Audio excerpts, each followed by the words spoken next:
J'ai beaucoup aimé ce qui s'est dit là tout à l'heure. Parce qu'en fait, on a vécu ce challenge innovation avec les gens du TMB. Il s'est passé des trucs très chouettes. Et j'ai noté dans une des petites bulles que ça avait donné de la valeur à l'entreprise et que ça avait apporté du sens. Et en fait, c'est sur ce sujet-là que j'ai envie de me poser un peu, puisqu'en fait, finalement, c'est ça le cœur de la formation qui est proposée. C'est le cœur de ce qui s'est passé dans le challenge innovation. Puis c'est le cœur de ce après quoi courent les entreprises romandes, manifestement. Celles qui courent, en tout cas. En tout cas, il y en a. Euh, et j'ai envie de commencer par... En fait, j'en ai parlé à la maison. J'ai j'ai des grands-enfants qui ont entre 25, 23, 20 ans. Donc c'est c'est des millennials, quoi. Et on en a parlé à la maison du sens. Et en fait, ça leur parle énormément. Et ils sont à la veille ou au début de leur activité professionnelle. Bon, le truc n'a pas fonctionné. Et ça m'a rappelé, et on a discuté de ce problème du sens dans l'entreprise, est-ce qu'on va être des casseurs de cailloux dans nos jobs demain? Et ils n'ont pas envie d'être des casseurs de cailloux. Et ça m'a rappelé une histoire, une citation, une petite histoire que j'ai entendue, je ne sais plus d'où ça vient, mais c'est une très très vieille histoire, d'un architecte qui se baladait sur un chantier au Moyen-Âge et qui voit trois personnes taper sur des cailloux et casser des cailloux. Et il demande à ces personnes-là, il s'adresse à la première, bah alors qu'est-ce que tu fais? Et le type souffle, il dit, ah bah j'en ai marre, je casse des cailloux, c'est fatigant, c'est pénible. Puis il s'adresse au deuxième qui est sur un caillou un petit peu plus loin, et non, et tu fais quoi toi? Ah moi je suis compagnon tailleur de pierre. Hein? Tout de suite, c'est pas la même chose. Puis il s'adresse au troisième qui le regarde avec un œil ébloui et dit, moi je construis une cathédrale. Et au fond, c'est ça le fond du message. Le sens, il n'est pas dans la chose, il n'est même pas dans l'action, il est dans la façon de la regarder et du sens qu'on y met. Ça. Le challenge innovation, il a donné du sens au travail des gens qui n'a pas changé, mais qui leur a permis de voir beaucoup plus loin, beaucoup plus haut. Et finalement, c'est ça le truc. Alors, la question qui se pose, c'est est-ce qu'il y a un sens dans une entreprise? Quel sens est-ce qu'il y a un sens à une entreprise, à la transformation d'une entreprise? Est-ce que ça a du sens? Est-ce que ça a un sens en soi? C'est pas évident, c'est une bonne question. Et je vais vous la poser, j'ai besoin de vous pour qu'on réfléchisse un peu à ce truc-là. Est-ce qu'une entreprise a du sens? La question que je pose, parce que c'est la seule que je sais poser, c'est à quoi sert une entreprise? Est-ce que vous avez une idée? Enfin, comment vous voyez le sens d'une entreprise? À quoi ça sert une entreprise? Qu'en pensez-vous? J'ai besoin de réponses là, hein, sinon on n'avance pas. D'accord? Donc c'est pour les clients, pour les précisions. Vous avez d'autres idées? À la collectivité, aux clients, à la collectivité. D'accord? Donc c'est... Ouais? À répondre à un besoin. C'est chouette parce que j'ai l'impression que les gens ont une vision très très positive de l'entreprise. J'ai pas l'impression que c'est celle qui prévaut partout. Je sais pas pourquoi. Ah, être un agent économique, merci, on est bien en Suisse, ça va. À un moment, j'ai eu peur. Non, mais c'est ça le truc. Et au fond, il y a d'autres propositions?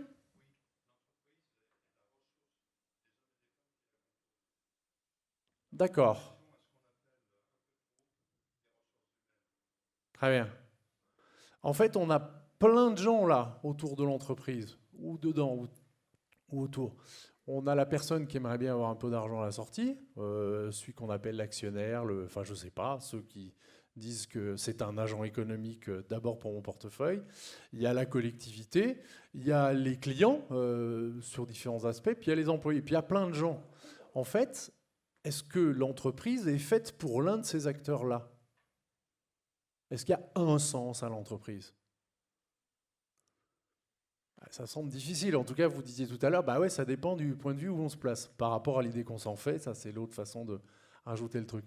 En fait, quand on réfléchit avec les outils dont on parlera peut-être un jour, mais qui ne sont pas le lieu, on s'aperçoit que l'entreprise n'a de sens que collectif. Là, c'est une modélisation où on retrouve les acteurs dont vous avez parlé. Et Quand on s'adresse à des managers classiques, ils disent à quoi ça sert une entreprise? Il y en a un, il me demande de lui cracher 15% de profit tous les ans. C'est pour ça que je suis payé. Okay, et puis tous les autres, ils bossent pour ça. Et puis je vais voir le responsable des ressources humaines, on peut l'appeler autrement, et il dit ouais, mais moi, mon job, c'est de donner un emploi et de faire vivre tous les gens qu'il y a autour. En réalité, à chaque fois qu'on regarde le point de vue de l'un, il va chercher son intérêt à lui. Chacune des parties prenantes va trouver le sens qui l'intéresse à l'entreprise. Quand on regarde ce qui se passe en termes de flux financiers, de produits, de matières, d'énergie, etc., ce qui est représenté ici, on s'aperçoit qu'aucune des parties prenantes ne peut être satisfaite par rapport à son besoin à elle si les autres ne sont pas satisfaites. Et que donc le sens d'une entreprise, c'est de permettre à des parties prenantes de recevoir chacune plus que ce qu'elle a mis en organisant l'échange. Et tout le monde bénéficie, toutes les parties prenantes autour de l'entreprise doivent bénéficier, doivent avoir une création de valeur positive pour elles, toutes, simplement par l'organisation des échanges entre les parties. Et l'entreprise bien organisée, le sens de l'entreprise, c'est de permettre à chacune des parties prenantes de donner à un autre qui a besoin d'un truc, qui va donner à un troisième, et que ces échanges-là, à la fin, génèrent plus de valeur pour chacun que s'il n'avait pas l'entreprise au milieu. Quand on parle de transformation stratégique d'entreprise, une stratégie d'entreprise devrait définir on va créer de la valeur pour qui et comment on va gérer les échanges pour que ces échanges bénéficient à chacun, y compris des gens auxquels on ne pense pas toujours, comme l'environnement, la société, vous en avez parlé. Une entreprise devrait bénéficier à l'environnement, qui lui donne déjà largement plein de choses. On l'oublie juste. S'il n'y avait pas l'air, l'eau, l'environnement, la nature, les montagnes autour, les entreprises n'en bénéficieraient pas. Elles en bénéficient pourtant. Qu'est-ce qu'on leur rend? Ça, c'est autre chose. Donc, à quoi sert une entreprise? En fait, on peut répondre.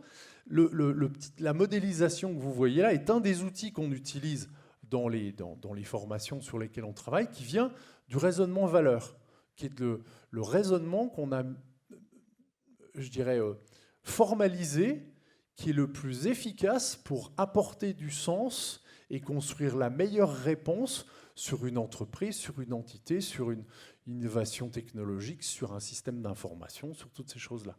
On utilise et on met en œuvre ce raisonnement-là, qui est très très simple et qui est bâti sur deux questions et une façon d'y répondre, dont vous allez voir immédiatement qu'elles ont été mises en œuvre, par exemple, dans le challenge innovation du tunnel, puisque la question de départ, c'est je suis en train, et c'est la question que je vous posais tout à l'heure, pour trouver le sens de quelque chose, la meilleure question que je connaisse, c'est à quoi ça sert? En répondant à la question à quoi sert ce quelque chose, on en détermine le sens. Et la question va être posée évidemment à la partie prenante à qui ça sert, qui est le seul à avoir le point de vue correct et qui peut exprimer le à quoi ça sert à lui. Cette façon de raisonner est celle qui a été mise en œuvre dans le challenge innovation, où on a fini par déterminer à quoi a servi le challenge innovation aux gens qui y ont participé, à quoi servent les différentes actions et comment ont-elles été sélectionnées. On a pris celles qui apportaient le plus de valeur à des parties prenantes, qui en échange rendaient le maximum à l'entreprise et aux autres parties prenantes. C'est le raisonnement qu'on a utilisé. D'accord ? Il est très très simple.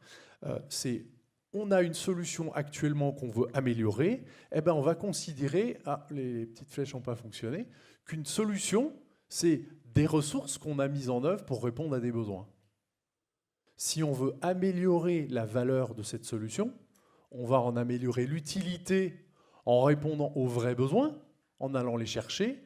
La meilleure question que je connaisse pour connaître les vrais besoins, c'est toujours la même, c'est à quoi ça sert? C'est une question anodine, dont on a oublié la puissance. Si on a l'occasion de l'utiliser ensemble, vous allez voir ce que ça fait. Et une fois qu'on sait à quoi ça sert, quel est le but qu'on poursuit pour une partie prenante, que suffit-il pour atteindre ce but-là? On va minimiser les ressources de façon à économiser les ressources, et pour l'environnement et pour l'économie, et récupérer un maximum de valeur chez chacune des parties prenantes. On peut poser ce raisonnement-là sur une entreprise, et vous voyez une entreprise, à quoi ça sert?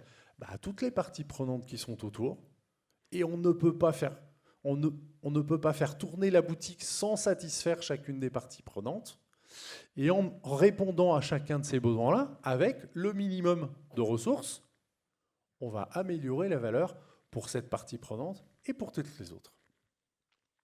Voilà le raisonnement valeur tel qu'on l'utilise depuis quelques années pour optimiser des processus, des produits, des choses comme ça dans les entreprises. Ça s'applique en fait à absolument n'importe quoi. Ce raisonnement est évidemment présenté en raccourci. Il est présenté de façon un peu plus extensive dans un bouquin qui s'appelle évidemment « À quoi ça sert ?» puisque, comment voulez-vous l'appeler autrement, puisque c'est un ouvrage qui essaye de poser la question du sens des choses et comment les améliorer.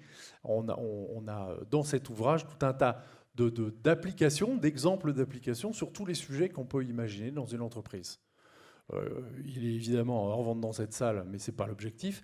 Il vous sera offert si ça vous intéresse, pour que vous puissiez bénéficier de la présentation de ces expériences, qui sont toutes des expériences réelles, où vous allez voir comment ça fonctionne. Donc il suffira que vous demandiez aux organisateurs de dire que vous êtes intéressé, et vous recevrez la version électronique de l'ouvrage, qui vous résumera tout ça. À quoi ça s'applique? À absolument n'importe quoi. On va prendre... Est-ce que j'ai 3 minutes? 5 minutes pour terminer. Je vais juste prendre un exemple pour vous montrer comment ça marche. Parce que pour l'instant, c'est un petit peu théorique. Vous demandez ce que je suis en train de raconter. C'est un drôle de truc. Alors, Riyad et Gabriel, ils savent parce qu'ils ont été formés. Il y en a quelques-uns qui ont été formés à ça. En réalité, on peut utiliser... Vous avez vu ce que ça donne sur une entreprise. Posez la question à quoi ça sert et on va répondre autour. On peut prendre n'importe quel exemple. Est-ce qu'il y a un des exemples qui sont là, qui vous parlent particulièrement? Il faut les traiter de façon rapide.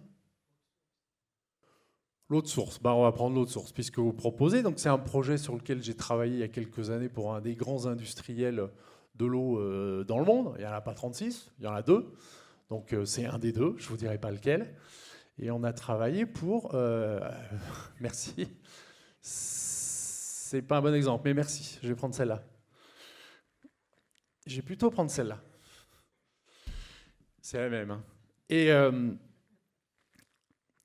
on a travaillé pour un industriel qui nous a demandé d'optimiser la valeur créée par leur usine d'embouteillage d'eau. Objectif économique, s'il en est. Hein, ils savent fabriquer, ils fabriquent des bouteilles d'eau qu'ils vendent à des distributeurs. Ils nous ont dit comment on peut faire pour faire un petit peu plus d'argent de cette activité qui fait vivre tout un tas de gens, etc. Et du coup, on a utilisé le petit raisonnement dont je vous parle. Vous vous rappelez peut-être la première question? Il y en a un qui s'en rappelle? À quoi ça sert? Merci. Il y en a au moins un qui suit. À quoi ça sert une usine d'embouteillage d'eau? À mettre de l'eau en bouteille. Alors, je vais répondre de façon un petit peu plus précise. Ça sert à fabriquer des bouteilles d'eau. Alors, c'est intéressant parce que dans l'usine d'embouteillage d'eau, il n'y a personne qui s'hydrate. Ça sert juste à faire des camions de palettes de bouteilles d'eau, de packs de 6 de bouteilles d'eau. Maintenant, vous avez compris que de fabriquer des palettes de bouteilles d'eau, ça sert à rien, ça sert à personne. Enfin, si, c'est ce qu'on fait, mais c'est pas très très utile. L'utilité, elle est forcément un petit peu plus loin dans le process. Donc, à quoi ça sert finalement? Si je demande aux clients, eux, des palettes de packs de 6 de bouteilles d'eau, non, moi, juste un pack de 6 de bouteilles d'eau là où je vis. Bon, à quoi sert un pack de 6 de bouteilles d'eau? À m'hydrater, évidemment. Une espèce de la palissade, quoi. C'est évidemment que tout ça, ça sert à s'hydrater. Et on a fait prendre conscience à l'industriel qui fabriquait des packs de 6 bouteilles d'eau, emballées, mis sur un camion qu'on amène à la capitale où on allait boire l'eau, et que tout ça, c'est acheté par des gens qui voudraient s'hydrater. Ouais, on va où? On a regardé dans le prix de revient industriel des packs de 6 de bouteilles d'eau, ce qui servait à s'hydrater. C'est quoi? Ben, l'eau. Combien est le prix de revient de l'eau dans le prix de revient industriel de l'usine? Pas beaucoup. Entre 0 et 8%. Et l'industriel a pris conscience à ce moment-là de l'inanité, il prenait du surdimensionnement gigantesque de la solution et des dépenses extraordinaires qu'il mettait en œuvre pour répondre à un besoin, où ce qui suffit pour répondre à son besoin, c'est l'eau. Donc ça veut dire quoi? S'il faut enlever des trucs qui coûtent, on va garder l'utile et on va enlever l'inutile. Qu'est-ce qui est inutile? Le reste. Alors, ouais, ok, mais où ça va? Vous voyez, dans une bouteille d'eau, il y a 15 grammes de plastique. À l'époque, dans celle qu'on avait utilisée. Il y a 15 grammes de plastique. À quoi servent ces 15 grammes de plastique? À emballer. On va le prendre comme ça, on pourrait discuter. Donc, emballer 1,5 litre d'eau. Qu'est-ce qui suffirait pour emballer 1,5 litre d'eau? Ouais, plus simple. Vous devez transporter 1,5 litre d'eau, qu'est-ce qui suffit? Un robinet. Ça n'arrange pas le distributeur de bouteilles d'eau.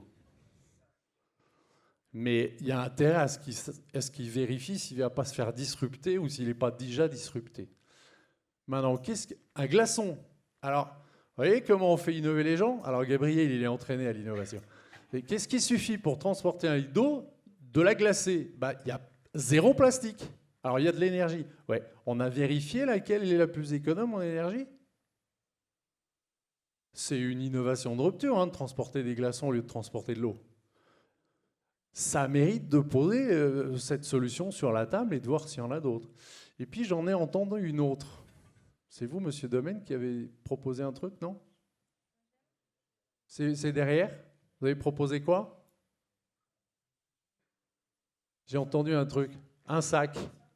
Quand on gagne un poisson rouge à la fête, on ne vous le met pas dans une bouteille en plastique. C'est idiot. On le met dans un petit sac en plastique. Combien il y a de plastique dans un gramme en plastique, dans un sac en plastique? 3,5 pour transporter 1,5 litre d'eau. Et ça suffit très très largement pour transporter 1,5 litre d'eau. Qu'est-ce qui fait que l'industriel a choisi de mettre 15 grammes, de fabriquer une usine de plasturgie dans la montagne à côté de la source pour mettre 15 grammes de plastique, alors que 3,5 grammes de plastique suffisaient? Essayer avec des sacs, c'est beaucoup plus simple. Alors, vous voyez, sur un sujet où, mais enfin, optimiser les coûts d'une bouteille d'eau, enfin, monsieur Demer, si c'était possible, ça fait longtemps que ce serait fait. Et vous voyez qu'il faut des gens qui n'y connaissent rien. Vous leur mettez un sujet que tout le monde connaît et que, évidemment, c'est optimisé, sinon, c'est pas possible. En 5 minutes, avec 2 questions, vous générez des innovations de rupture. Alors, je n'ai pas le temps de vous expliquer tout le truc, mais il se trouve que cet industriel-là s'est rendu compte qu'il avait la moitié de son marché potentiel, qu'il pouvait tout à fait servir avec un sac en plastique, avec 3,5 grammes de plastique, au lieu des bouteilles. Et quand on a dit ça, on a dit, ouais, mais enfin, c'est quand même une innovation de rupture. On a regardé sur Google ce qui se faisait. Ça se fait en particulier dans les pays où on n'a pas les moyens de se payer des usines à fabriquer des bouteilles. Avec tous les humanitaires qui envoient de l'eau dans les endroits où il y a besoin d'eau, ils n'utilisent pas des plastiques, c'est complètement idiot. Ils mettent ça dans des grands sacs en plastique, où il y a infiniment moins.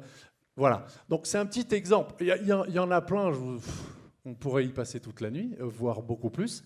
Je voulais vous faire toucher du doigt ce que ce petit raisonnement hyper simple vous permet d'atteindre. Qu'est-ce qui fait qu'il est si étonnant, aussi simple et aussi disruptif? En fait, et je vais terminer là-dessus, c'est un raisonnement qui est non cartésien. Je vais pas entrer dans... On laissera peut-être les philosophes des sciences réfléchir là-dessus. Il se trouve que le raisonnement qu'on nous a appris depuis qu'on est grand comme ça, c'est le raisonnement cartésien scientifique, qui marche très très bien pour comprendre le monde et pour innover jusqu'à présent. Enfin, s'il n'y avait pas la science, je serais probablement mort déjà depuis longtemps. Donc merci la science, tout va bien, on la garde. Maintenant, il y a une autre forme de raisonnement dont nous disposons tous, qu'on ne nous a jamais entraînés à utiliser, qui est basée sur, je n'ai pas entré dans les détails, mais non pas les causalités et les relations cause-effet que René Descartes a décrites dans son discours de la méthode, mais les relations but-moyen. On ne va pas chercher pourquoi et comprendre, on va chercher pourquoi. Merci Eliane tout à l'heure. Et le pourquoi, c'est à quoi ça sert.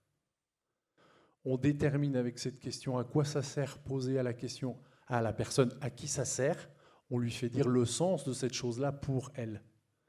Ce questionnement sur le sens qui est aujourd'hui cruellement absent dans les entreprises, il vient du fait qu'on ne pose pas la question à quoi ça sert, à qui ça sert, et qu'on n'utilise pas ce petit raisonnement hyper simple, tout simplement parce qu'il n'est pas scientifique, pas cartésien. On n'a jamais appris à l'utiliser. Si, les enfants. Ouais, bon, il m'amène mon petit truc. Mais alors, tu me donnes 1 minute de plus. Parce que Cédric connaît un peu. Pour vous montrer à quel point on est imprégné de raisonnement cartésien. Quelle est la question que pose un enfant quand il découvre le monde? Celle qui embête tous les parents. Pourquoi? Et on répond quoi? Gagné. Et il repose la question. Ah ouais, mais pourquoi? Dis papa, pourquoi il pleut? Enfin, celle-là, moi, je l'ai entendue. Dis papa, pourquoi il pleut? Parce que le nuage est triste et parce qu'il a 6 ans, donc bon, 5 ans. Bah ouais, mais pourquoi il est triste? Bon, alors, il faut que je t'explique, parce que... Non, alors, en fait, c'est... Et alors, on se retrouve embarqué dans le cycle de l'évapotranspiration, etc. Et le gamin est perdu, évidemment. C'est impossible. C'est pas possible. La question pourquoi amène parce que, et elle ne satisfait pas l'enfant. Parce qu'en fait, ce n'est pas la cause de la pluie qu'il veut connaître. C'est le sens de la pluie. Évidemment, l'enfant il veut comprendre le monde, il veut comprendre le sens du monde. Donc il ne demande pas pourquoi la pluie, il demande pourquoi la pluie. Si vous entendez le « mais au fond, pourquoi la pluie, à quoi ça sert la pluie ?» vous allez répondre quoi comme parent? Un enfant, on dit « Papa, pourquoi il pleut ?» Vous répondez quoi? La nature. À quoi ça sert la pluie? Pour les fleurs. À faire pousser les fleurs. À votre avis, il va poser 2 fois la question? Ah non, il a compris. Ça a du sens. Quand l'enfant pose la question pourquoi, c'est parce qu'il ne sait pas qu'en fait, il devrait demander pourquoi. Parce que personne ne lui a expliqué qu'il y avait une 2e question. C'est le why en anglais. Why? Because. Et en fait, en anglais, c'est pas pourquoi, c'est what for. C'est le même glissement. C'est à quoi ça sert? Quand vous arrivez à comprendre que la question, c'est la question du sens, la question à poser, c'est pas pourquoi, c'est à quoi ça sert. Je l'ai eu en vrai, je m'occupe de scout de temps en temps le week-end avec mes enfants, enfin maintenant ils sont grands, mais avant. Et un jour, je me suis baladé avec des petits scouts dans la forêt, sous la pluie, parce que sinon, c'est pas drôle. Et il y a un des louveteaux, des petits jeunes là, qui crapahutaient dans la boue dans la forêt, et il m'a posé cette question-là, un jour. Et pourquoi il pleut? Vous imaginez la scène, quoi, dans la pluie, trempée, crottée. Pourquoi il pleut?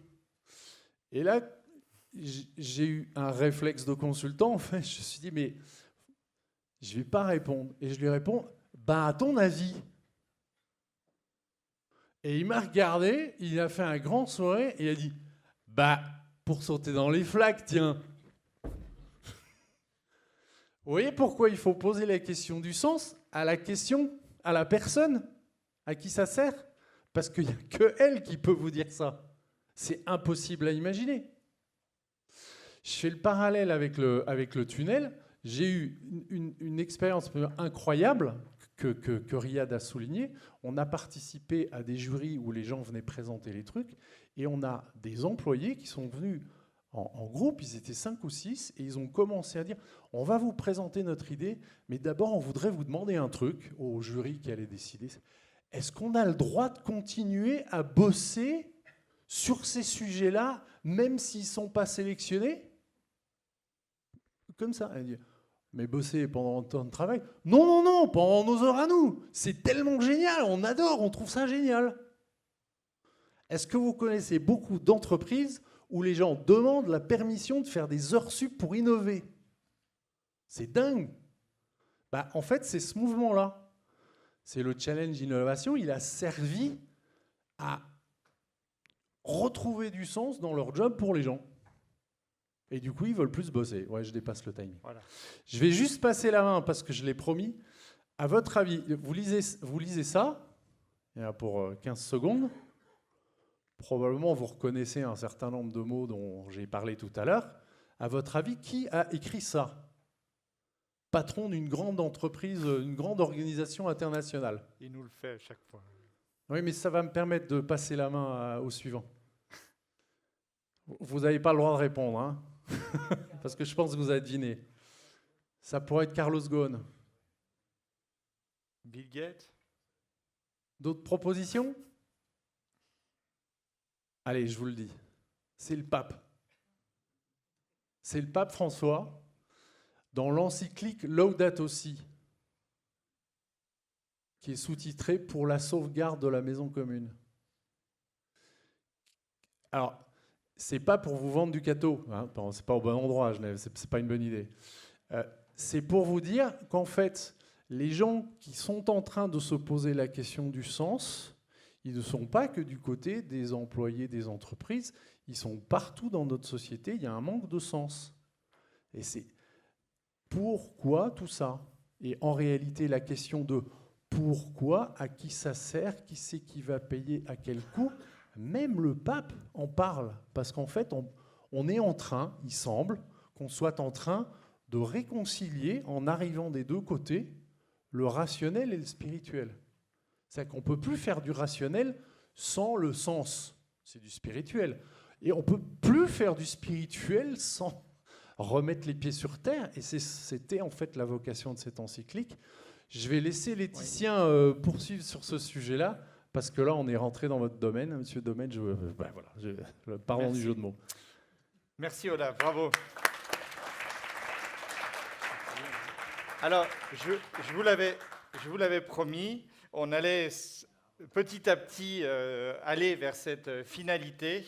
Je crois qu'on y arrive petit à petit, la finalité et le sens.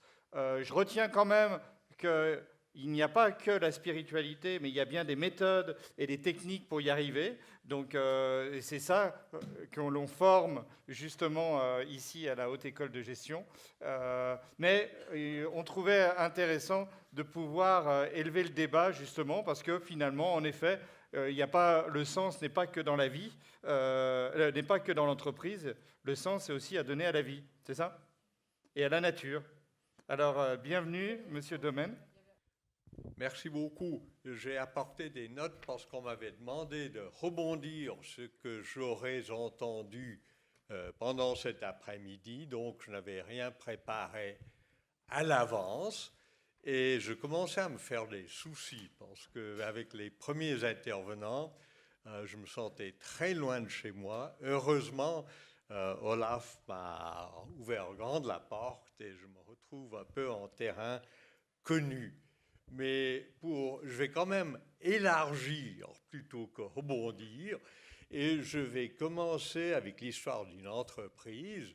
Il y avait, vers la fin du 19e siècle, un chocolatier anglais, Cadbury, qui était un de ceux, c'était très à la mode dans les milieux protestants à la fin du 19e, qui construisaient des cités ouvrières modèles, n'est-ce pas, pour bien loger leurs employés et bien s'occuper de leurs employés.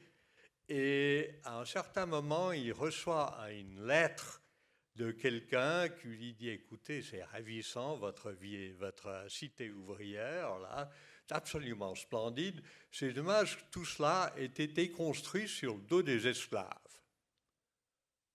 Alors, M. Cadbury tombe des nues, mais il se renseigne et effectivement, le chocolat qu'il achetait était encore, à la fin du 19e siècle, produit par des esclaves. Il est allé voir là-bas, il a trouvé que le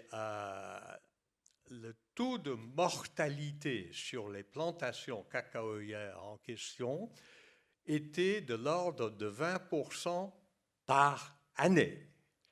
N'est-ce pas?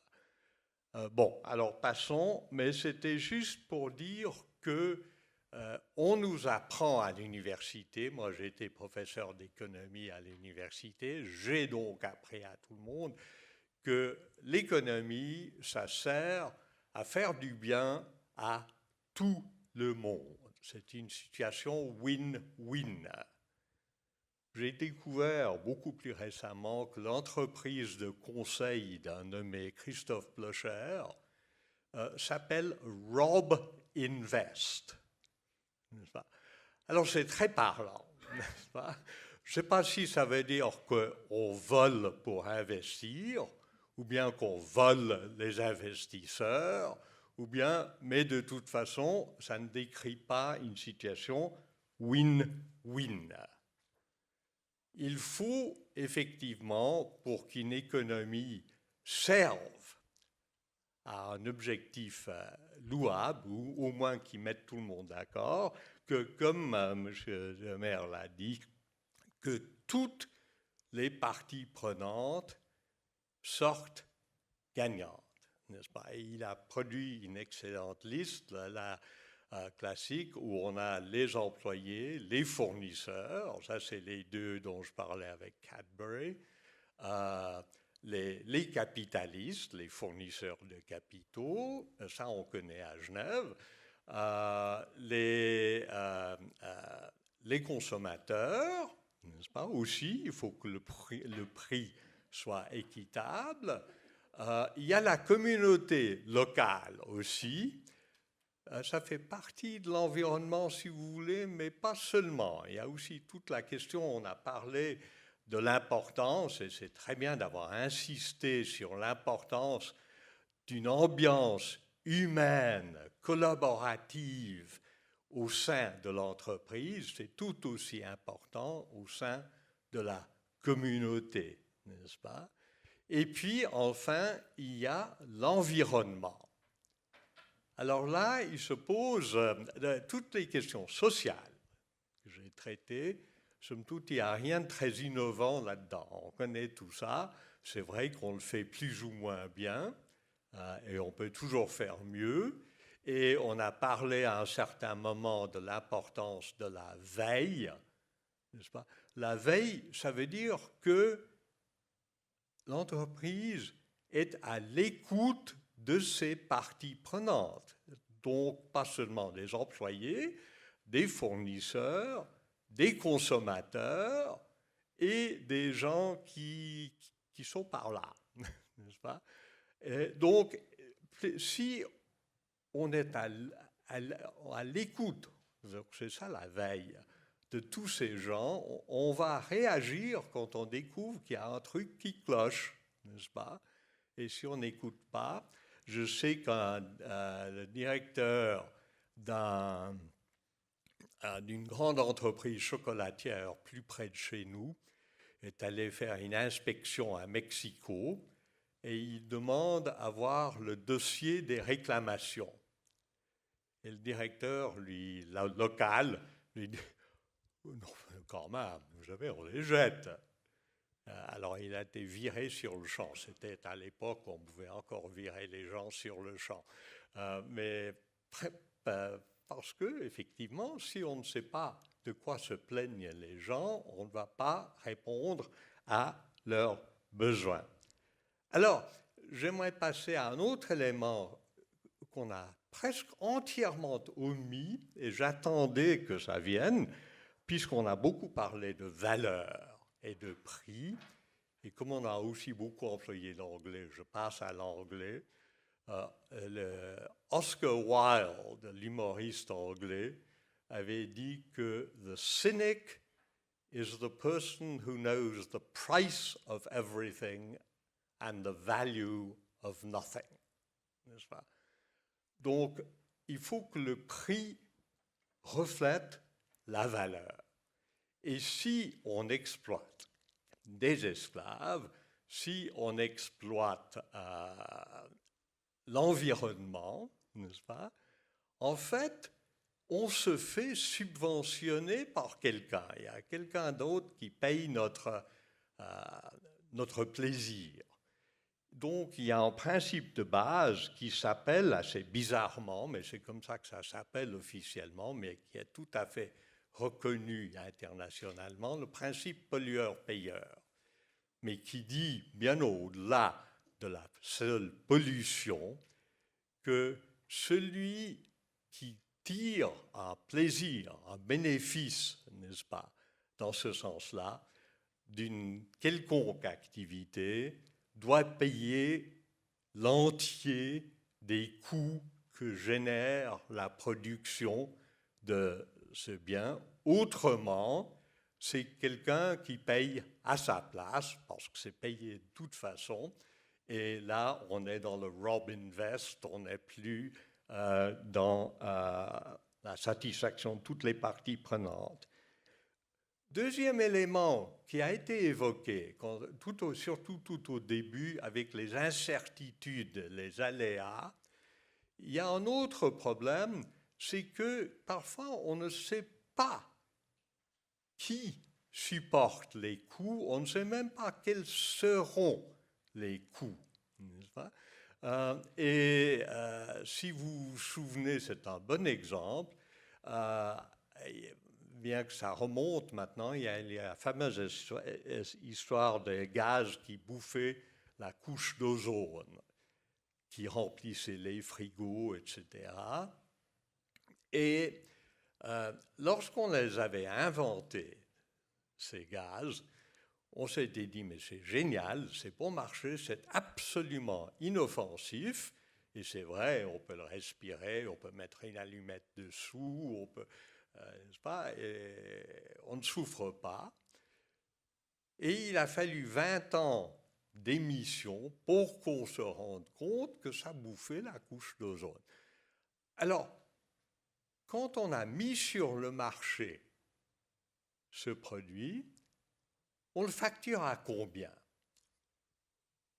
Si on le facture à son coût de production, c'est évident que d'autres vont payer la facture. Et ceux qui se prennent des cancers de la peau dans l'hémisphère sud actuellement payent la facture de la sous-estimation du prix de ce produit. Mais comme on ne savait pas, on a donc inventé un autre principe qui s'appelle le principe de précaution.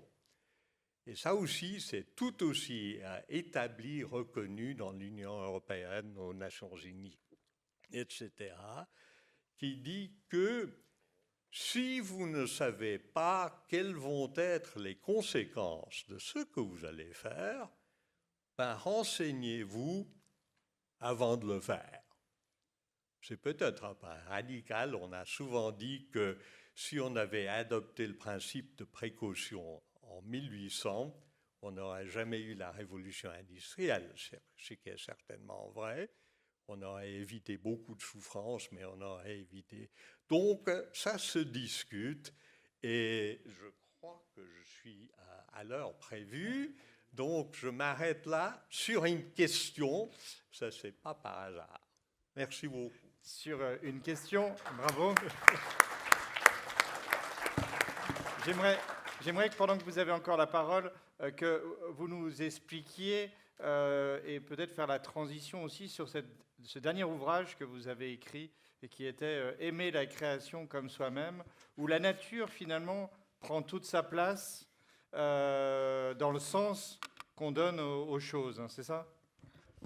Oui, en fait, je suis ancien fonctionnaire des Nations Unies et donc je m'occupais beaucoup de questions de relations sociales et humaines, des droits droits de la personne, par exemple, des droits humains.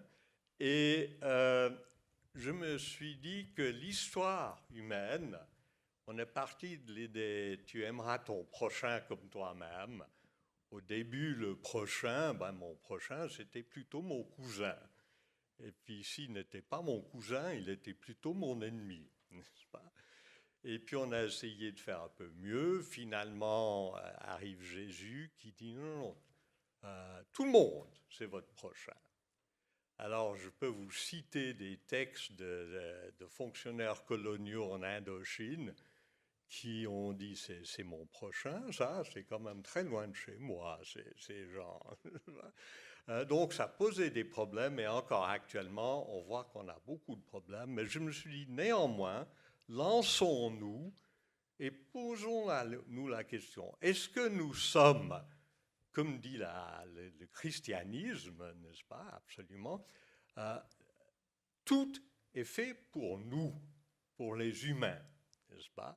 Et nous sommes supérieurs, nous sommes le sommet, n'est-ce pas? Et pourtant, c'est une évidence, nous faisons tous partie d'un seul écosphère, n'est-ce pas? Et que sans le fonctionnement de l'écosphère, le corps humain, déjà, ne fonctionnerait pas. Et donc, dans quelle mesure est-ce qu'on peut prendre les normes déjà établies des droits humains et les étendre au-delà de l'humanité? Mais pour rejoindre un peu ce qui a été quand même dit au début, je reviens à l'entreprise collaborative. Il faut savoir que nous, on est une entreprise avec un nombre de participants absolument extraordinaire. D'ailleurs, à un certain moment, je dis, imaginez-vous 2 amibes là, dans votre flore intestinale qui discutent entre eux, puis ils nagent là-dedans. Ils disent, mais c'est formidable, toute cette abondance. Et tout ça, c'est pour nous. Bravo.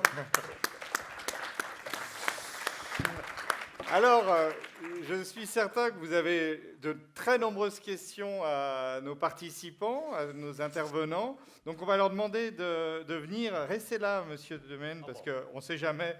Ils peuvent peut-être vous poser des questions. Donc, installez-vous ici. J'appelle donc Riyad, Elvis, Olaf, et puis également Gabriel, parce que je pense que sur les questions encore plus pratiques du challenge, tu pourras répondre, Gabriel. C'est toujours difficile, la première question, mais quand même, il y a eu pas mal de sujets et je vous ai vu trépigner pour poser ces questions.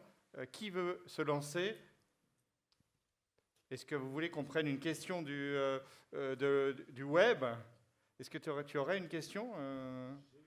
Attends, oui. À quoi ça sert? Est-ce que c'est le job en design thinking? Oui, prends ce micro, comme ça tu pourras bien lui répondre à ce monsieur. Merci pour votre question. Merci de faire le lien avec toutes ces méthodes dont nous avons il y a une floraison de méthodes ces dernières années, mais des dizaines de méthodes qui sont toutes en train de revisiter la même chose. Donc je confirme, oui, il y a bien la même chose dans le design thinking avec la phase d'empathie pour ceux qui connaissent. La phase d'empathie avec les clients, les utilisateurs, c'est d'aller vérifier à quoi ça leur sert. Il y a une autre théorie qui vient de je ne sais plus si c'est Stanford, mais de Clay Christensen, qui est un professeur américain, je ne sais plus dans quelle université, qui est un spécialiste mondial du marketing, Harvard. Il est de Harvard, je pense. Et qui a formalisé une théorie qui est le job to be done, où il propose aux gens du marketing Quand vous concevez un produit, quand vous concevez un service, commencez par vous demander le job to be done by the product for the client. Bah, c'est bien exactement à quoi ça sert. Ce sont d'autres formulations, il y a d'autres mots, il y a d'autres méthodes. Il y en a énormément qui partagent ce même point de départ de finalement, quelle est la finalité, quoi. La question la plus simple que je connaisse, que j'utilise depuis 20 ans, c'est à quoi ça sert, et what for en anglais. Mais la réponse, c'est le job to be done, c'est l'empathie avec le client. Ouais, je confirme. Alors, il ne vous dit pas, d'ailleurs, que vous l'avez vu tout à l'heure, Olaf est coordinateur d'un ouvrage qui s'appelle Valeurs et Management, justement parce qu'avec d'autres auteurs, ils ont eu l'idée de se dire, et si on rassemblait toutes ces méthodes qui ont le même but, c'est-à-dire trouver du sens dans l'entreprise. Donc je vous laisse découvrir cet ouvrage qui s'appelle Valeurs et Management et vous le découvrirez directement sur le web. Une autre question. Merci à monsieur. Merci. C'était une question pour Riyad. Alors j'ai adoré Riyad. le challenge. Maintenant qu'il arrive au bout, c'est quoi votre prochain projet? Alors effectivement, c'est la question que l'ensemble des collaborateurs nous posent, surtout en ce moment parce qu'on vient juste de nommer les lauréats. Donc le prochain challenge, c'est de mettre en œuvre un peu tout ça. Et donc déjà les 3 et 4 sujets lauréats déjà cette année, en tout cas des actions concrètes parce que c'est des sujets qui sont certes des sujets techniques, mais aussi des sujets qui vont impacter notre organisation. Voilà, il y a des sujets qui touchent à la politique commerciale, des choses comme ça, des choses qui visent à lutter contre les attentes au péage. Donc ça, c'est un vrai challenge. Et le challenge, c'est aussi de continuer à faire participer les collaborateurs. Une des difficultés majeures qu'on a rencontrées pendant cette année, oui, 1 an de challenge, c'est peut-être long, c'est qu'on a fait participer tout le monde, mais en plus de leur travail. Donc voilà, les heures consacrées à ce challenge, c'était en plus. Donc on peut hors de question de continuer comme ça. Donc là, le challenge, c'est vraiment l'organisation qu'on va être capable de mettre en place, peut-être sur fond d'agilité, pour pouvoir mettre en œuvre toutes ces innovations. En parallèle de ça, l'idée, c'est pas que tout s'arrête à l'issue du challenge et à l'issue de la mise en œuvre des sujets. Le principe, c'est vraiment de diffuser ces automatismes, ces modes de réflexion innovantes au quotidien. Donc là, on est en train de mettre en place, avec Gabriel, ce principe d'innovation au quotidien. Donc en utilisant la même plateforme numérique qu'on a utilisée lors du challenge et qui va permettre en fait à chacun des directeurs d'unité de collecter au quotidien les remarques, les idées, on le met sous forme de l'idée, au quotidien des collaborateurs de façon à ce qu'ils puissent les aborder mensuellement avec ces mêmes collaborateurs et ainsi faire vivre ces idées. Il y en aura des pertinents, d'autres un peu moins, d'autres auxquels on a déjà répondu. Voilà, ça favorisera la communication d'entreprise. Mais voilà, donc l'enjeu il est double finalement. Donc à très court terme, c'est la mise en œuvre des sujets et ensuite de vraiment pérenniser ces méthodes de travail et la génération des idées, notamment innovantes. J'espère que j'ai répondu.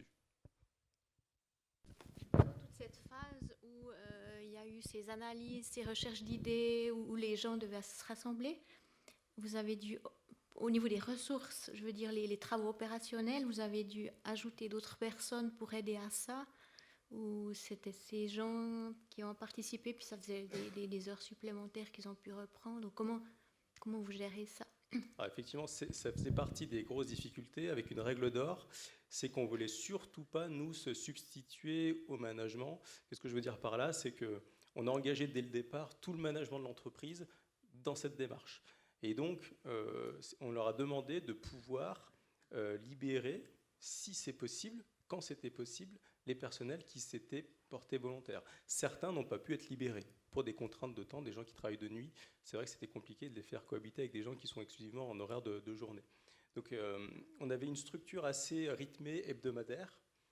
Donc, ce qu'on a fait, c'est qu'on a indiqué surtout, donc dans les équipes autour de 5 personnes, s'il manque quelqu'un, c'est pas grave, avancez quand même. Donc, on a l'habitude de travailler en différé. Donc, il y a une différence de fuseau horaire, je vais dire ça comme ça, et aussi un éloignement, parce que de part et d'autre du tunnel, il y a quand même 12 km.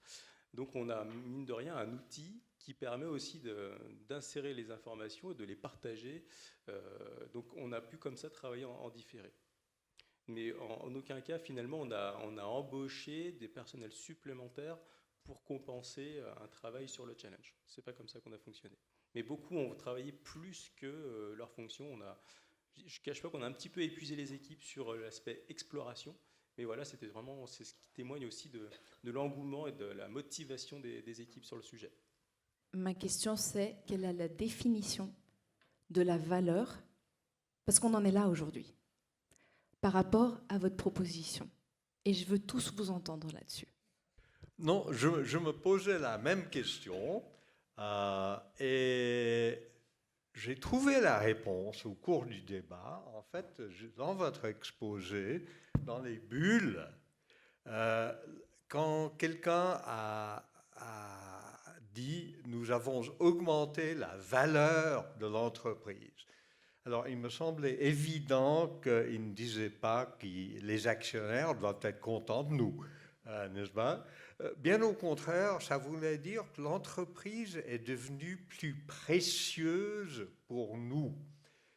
Et là, j'étais ravi, je trouve que c'était vraiment un des bijoux de la soirée, c'était cette bulle. Parce que si c'est ça la valeur, moi j'aime bien la valeur. Olaf, tu veux répondre à l'éthique? Vous avez raison. Enfin, je partage votre questionnement. Depuis le début, quand on a écrit à 23 auteurs le bouquin Valeur et Management, on ne savait pas si on allait mettre valeur au singulier ou valeur au pluriel. Parce qu'on ne savait pas. En fait, il y a deux raisons pour lesquelles il y a un S entre parenthèses. C'est que, comme la valeur, elle est personnelle, et qu'il y a plusieurs personnes, eh ben, on est obligé de mettre un S. Enfin, si on est trois à avoir une valeur et qu'on a un point de vue, bah, il y a trois valeurs différentes. Premier truc. Mais c'est un peu court comme réponse. La deuxième réponse, c'est la définition que j'utilise de valeur depuis 20 ans, c'est le rapport entre l'utilité et le coût. C'est combien ça me rapporte par rapport à combien ça me coûte. La valeur de quelque chose pour quelqu'un. Et l'utilité, elle est basée par rapport aux valeurs de la personne. Ce à quoi moi j'accorde de la valeur, probablement M. Devey, il s'en fout complètement, parce que nous ne partageons pas toutes les mêmes valeurs. Quand on étudie la valeur d'une entreprise pour les parties prenantes, la valeur pour le client et la valeur pour le fournisseur, bah, ce n'est pas la même. Parce qu'ils n'ont pas les mêmes valeurs. Donc c'est une très très bonne question que vous posez, c'est que la valeur locale d'un objet ou d'une entité, bah, on peut l'étudier par rapport à une personne, par rapport à des choses, mais la valeur de cette chose-là pour la personne, c'est par rapport aux valeurs qu'elle porte, qu'il faut infiniment respecter. Point. Et un individu, merci beaucoup, l'individu, il a une valeur intrinsèque des choses, mais il va aussi calculer. C'est aussi du coût, c'est du gain et c'est de la perte. On est tous comme ça, fondamentalement humains. On a aussi une base de calcul. Qu'est-ce que je gagne ou qu'est-ce que je perds? Quel est le coût et quelle est l'utilité pour moi? Donc même l'individu, je veux dire, sur la manière dont il fonctionne et dont il sent les choses, pour lui, on calcule aussi de cette manière. Il n'a pas que ça, mais il y a quand même cette notion de coût. C'est intéressant quand même de parler de coût aussi pour l'humain. Il y a une des valeurs, moi, que je porte, c'est le respect. Et je sais que vous avez un point de vue parce que vous arrivez de quelque part et qu'on a chacun un. Dans la définition de valeur que j'utilise, il y a ce respect-là. Quand j'ai autour d'une entreprise un actionnaire, un client, un fournisseur et l'environnement, s'ils ne se respectent pas, c'est mort pour tout le monde. Donc j'ai l'impression que quand on parle de création de valeur par l'entreprise, c'est pour chacune des personnes autour, des entités même, d'ailleurs, l'environnement en fait partie, en respectant leurs valeurs. Et qu'il n'y a pas d'opposition entre le point de vue que vous avez et celui qu'on peut avoir. Je travaille depuis 10 ans à mettre de la synergie entre tous les gens qui travaillent sur ces sujets-là. Chacun a l'impression qu'il détient la vérité. C'est vrai, mais c'est la sienne. C'est vrai, on a tous chacun raison. Le jour où on va comprendre que quand on se met autour d'une table, qu'on a l'impression de ne pas se comprendre, c'est parce qu'on n'a pas compris le point de vue de l'autre, et que quand on s'assoit autour d'une table, il faut prendre en compte le fait que l'autre n'a pas les mêmes valeurs et qu'il va falloir qu'on bosse ensemble en se respectant l'un l'autre, eh ben là, on créera de la valeur, tous ensemble. Ma question était plutôt pour le tunnel du Mont Blanc, c'est quel a été le déclencheur pour justement lancer ces innovations en interne? C'est ce qui me manquait au début du dossier. Merci. Oui, c'est vrai, ce qui manquait, c'est ce que j'essayais d'expliquer en essayant de répondre à la question. C'était dans la jeunesse du service innovation. Donc en fait, qu'est-ce qui se passait à l'origine au tunnel? C'est que, bon, on est vraiment dans l'opérationnel, hein, sécurité, faire en sorte que les gens traversent l'ouvrage. Et je crois qu'on peut raisonnablement dire, en touchant du bois ici, que le pari de la sécurité a été gagné. Voilà, je pense qu'on ne peut plus nous attaquer sur ça. Maintenant, on a mis de côté d'autres aspects. Les enjeux plutôt clients, peut-être un peu environnementaux aussi, disons-le, mais on rattrape notre retard. Donc le principe, c'était effectivement, on va mettre le paquet sur ces enjeux-là par l'innovation. Ça, c'est le premier point. Et ensuite, maintenant, pour faire passer, expliquer l'innovation, le premier sujet qu'on a mis en place, c'est le challenge. Challenge innovation. Pourquoi? Parce que dans le principe valeur, justement, c'est de dire qu'en entreprise, une entreprise va pouvoir innover, être innovante par ses collaborateurs en premier lieu. Voilà. Le déclencheur, c'était un peu ça. Finalement, en regardant une autre lecture des résultats du challenge, on a fait un de mes premiers objectifs lorsque j'ai pris les rênes du service, c'est de dresser un bilan de l'entreprise.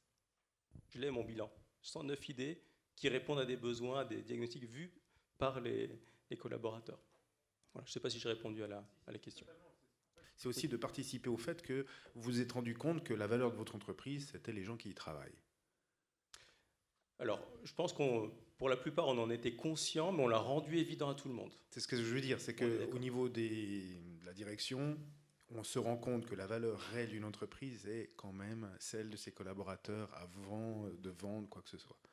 Je souhaitais rebondir sur l'avant-dernière question, parce que je pense qu'il y a peut-être un quiproquo.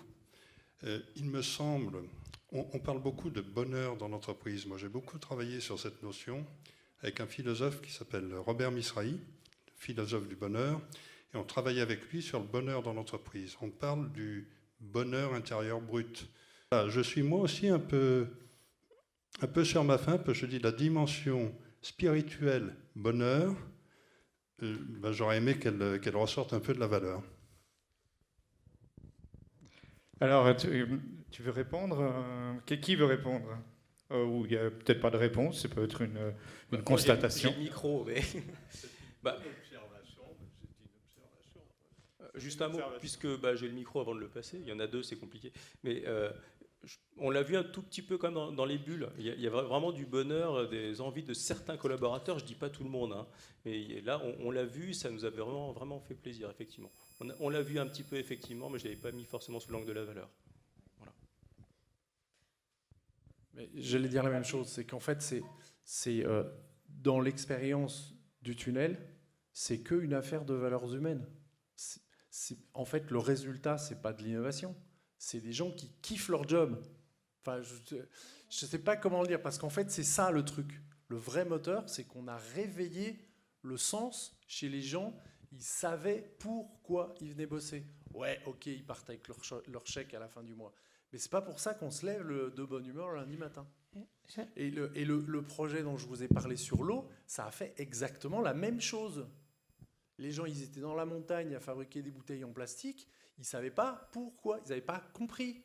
Et quand ils ont compris qu'ils pouvaient aller rendre mieux le service aux gens en leur donnant de la bonne eau et le moins possible de plastique qui va finir dans la nature, et ben leur vision de l'entreprise et de leur rôle a changé.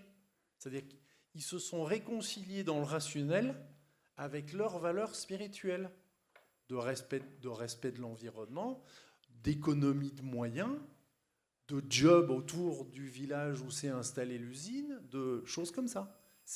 Ce questionnement de à quoi ça sert à qui oblige les gens à se poser la question du sens pour eux et à se rendre compte qu'ils seront en train de bâtir une cathédrale et pas de casser des cailloux. Très bien. Une dernière question, puis après on va discuter autour d'un verre. Vous êtes d'accord?